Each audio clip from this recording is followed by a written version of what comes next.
Welcome back. More news of the day. Yep, a lot going on because training camps have opened. We're starting to find out who's injured, who may miss the season, and all of that. So I've already talked about the Ellis injury. That was in the first news of the day, and anything you don't see on the board, check out the first news of the day if you haven't already. It may have been in that video. Starting off with Chicago in this one, the Chicago Blackhawks. Toews admitting he was a little shocked, angered by the trades we saw with DeBrincat and Doc, because obviously that means rebuild, right? So these are top guys, players that are relatively young as well, and I'm sure Toews enjoyed having DeBrincat and Doc in the room, and seeing them gone, I can understand him being somewhat upset. He and Kane, though, they're praising Luke Richardson's simplistic approach to things. And it's funny because we saw that in Montreal, we saw that work. And I do wonder if now with all the extra video coaches and all the extra stuff and all the systems you see, if maybe we'll start to see more coaches coming in and saying, you know what, we'll just take a simplistic approach. I've got this system here, and then there's room for creativity outside of that. So Richardson taking the right tack. Kane saying that there was no discussion by himself on or with his family or his agent about a trade out of Chicago. So we're going into this season not knowing what's going to happen or when with Toews and Kane, and clearly they're not overly concerned with it at this point. At least they're not saying so openly. Dallas. So Jim Nill admitting that, Robertson's not in camp, saying they've had good discussions, saying they're open to a bridge contract or a long-term deal. And if I'm Robertson, I'm fine with a bridge deal. The reason being the salary cap should skyrocket in 2025. So you go ahead and get yourself a contract that runs till 2025, and then you cash in. So that's something that could end up happening, but I think the pressure has to be on Nil now that the team's in camp. And I mean, they showed videos yesterday of them in camp, little quick videos, and isn't this fun? And all I could think was, Robertson's not there. Robertson needs to be there. As fun as it is to see all these new guys in camp, Robertson has to join the team. Bob McKenzie in his preseason draft rankings, and keeping an eye on this year's draft. I think we're going to be checking in on this regularly. It is supposed to be a pretty stacked draft, right? Starting with at number 1, Connor Bedard. Number 2, he's got Matvei Michkov as the number 2. Adam Fantilli is number 3, and he could end up being a dark horse, I would say, for 2. I'm not going to say for 1 yet, but he wants to be number 1. And at 4, Braden Yeager. And of course, every player wants to go number 1 in the draft. But Fantilli is kind of on his way, he thinks, to maybe challenging for that number 1 spot.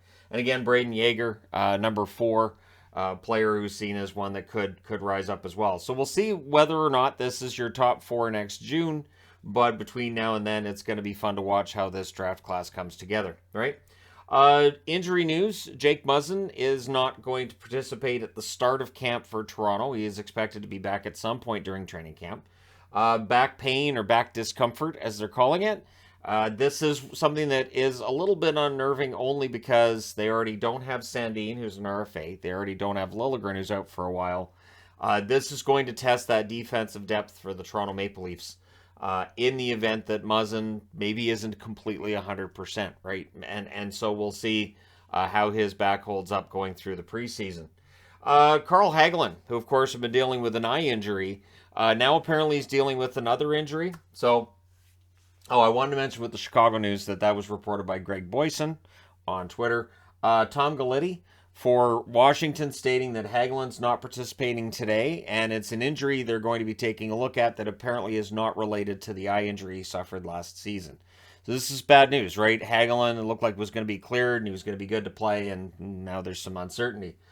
Nick Backstrom not skating yet, saying though that he's pain-free and hoping to return, and talking about how before he had hip surgery, he had a hard time tying his skates, had a hard time walking around, had a hard time being able to play with his kids.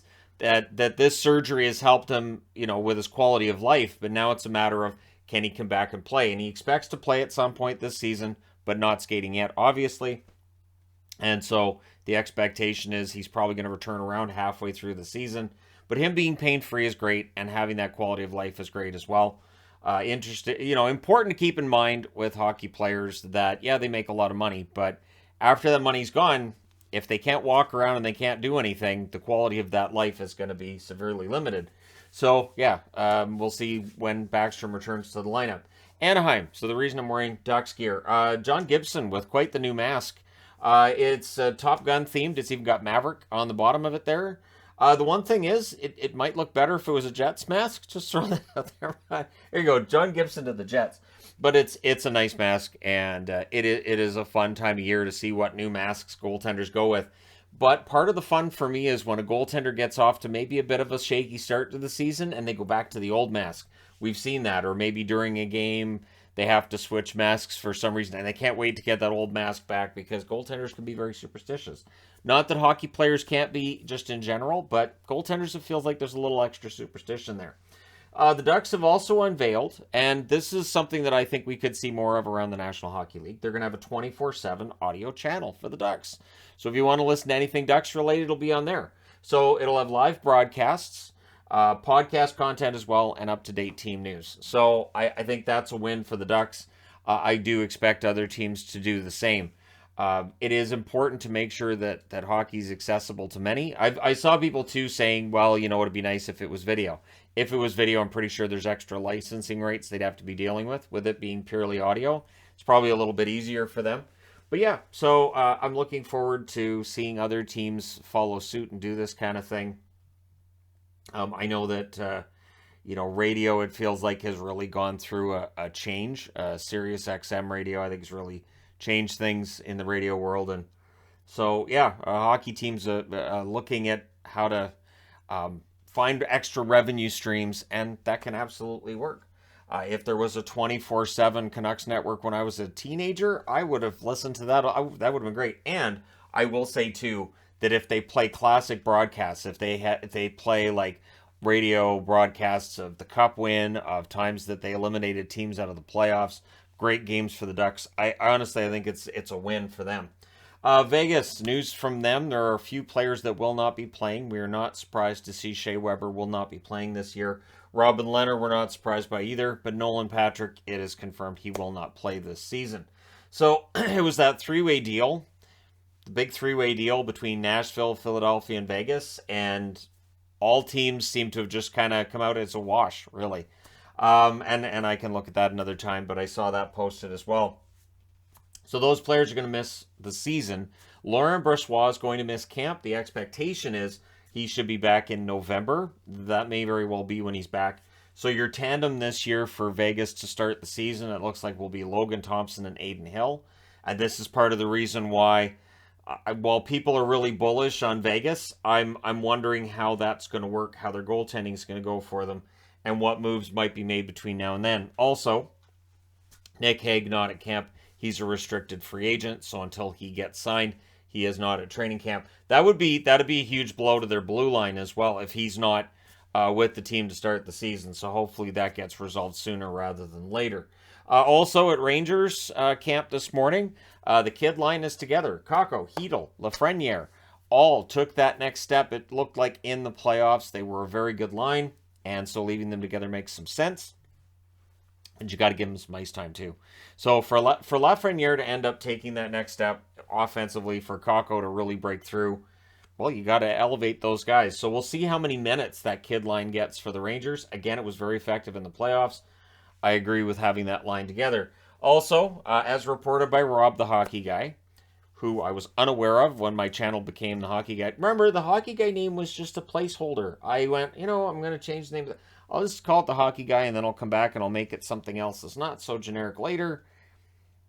And it's 6 years later, and here we are. But yeah, Rob reporting that Besser wearing a Canucks branded t-shirt that says unfinished business.